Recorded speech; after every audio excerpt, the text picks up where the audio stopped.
The State Information Technology Agency's workers abandoned their post as they kick off their nationwide strike action.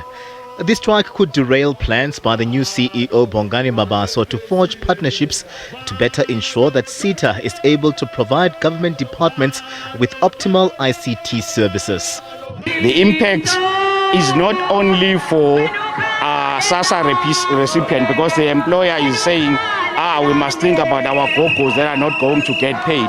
It's going to shut down most of the services in the public sector. SABC as well, their call center is being controlled here by SITA. The borders as well, countrywide, they are being controlled here. Even the payment of salaries for public servants are being controlled by SITA. So it's going to cripple the whole economy of the country, in fact.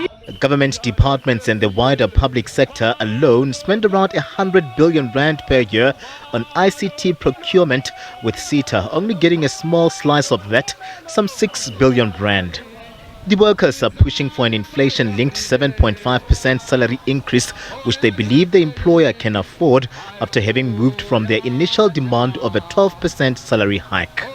They maintain that the employer made 6.6 billion rand in annual turnover in the previous financial year and can afford 7.5%. Cost of living is very high.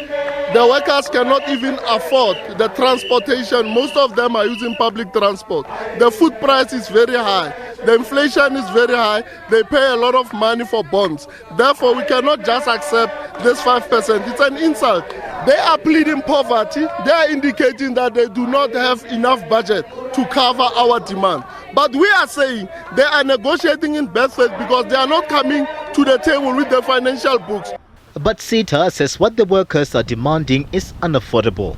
It doesn't take us far if we look at what is in the kitty at the present moment and make demands that there is money that is available now, and therefore we should have the employer responding to our demands.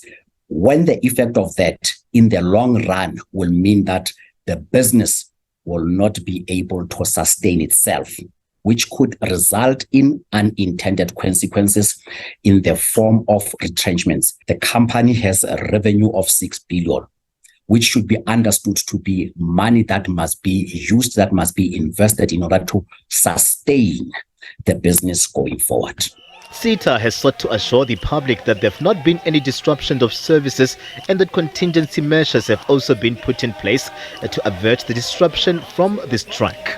The State Information Technology Agency's workers vowing to mobilize more of their members as they intensify their strike action. They've also threatened to march to the Minister of Communication as they maintain that SITA can afford the 7.5%. Katlego Logodi, SABC News, Centurion.